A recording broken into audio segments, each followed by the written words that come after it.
भाई साहब BJP join करती राघव चड्ढा के इंस्टाग्राम पे लगभग 1 मिलियन फॉलोअर्स कम हो गए। बीजेपी ज्वाइन करने से पहले उनके इंस्टाग्राम पर 14.6 मिलियन फॉलोअर्स है, जो कि अब 13.7 के आसपास आ गया है और ये भी धीरे धीरे कम हो रहा है। यानी कि जेनजी ने राघव चड्ढा के बीजेपी जाने के फैसले को नकार दिया है। एक टाइम पे यही बीजेपी थी जिसने सिद्धू मूसेवाले की हत्या का कारण राघव चड्ढा को बताया था। फिर यही राघव चड्ढा थे जिसने बीजेपी को गुंडों की पार्टी कहा था और अनपढ़ों की पार्टी कहा था, और ये कहा था कि बीजेपी में सिर्फ अनपढ़ और गुंडे भरे हुए हैं।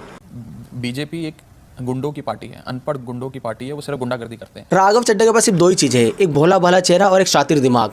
जनता को के सामने भोला भाला चेहरा दिखाना और शातिर दिमाग कहकर बीजेपी में चले जाना। राघव चड्ढा ने यहाँ तक कह दिया था एक टाइम पे कि इतनी बड़ी कोई रकम नहीं है जो राघव चड्ढा को खरीद सके, और ये भी कहा था कि मोदी जी मन की बात तो करते हैं लेकिन मणिपुर की बात नहीं करते हैं। मन की बात छोड़कर अब मणिपुर की बात करें, थोड़ी सी मणिपुर की बात भी हो जाए। आपकी मन की बात तो देश कई सालों से सुन। क्या राघव चड्ढा अब इन मुद्दों को लेकर आएंगे? लेकिन हाँ, बीजेपी ने 2023 में एक ट्वीट किया था जिसमें राघव चड्ढा को शराब घोटाले में एक आरोपी के रूप में दिखाया था। तो शायद शराब घोटाले का डर, शायद शराब घोटाले में उनके नाम आने का डर, और नाम आ जाए तो फिर ईडी के डंडे का डर।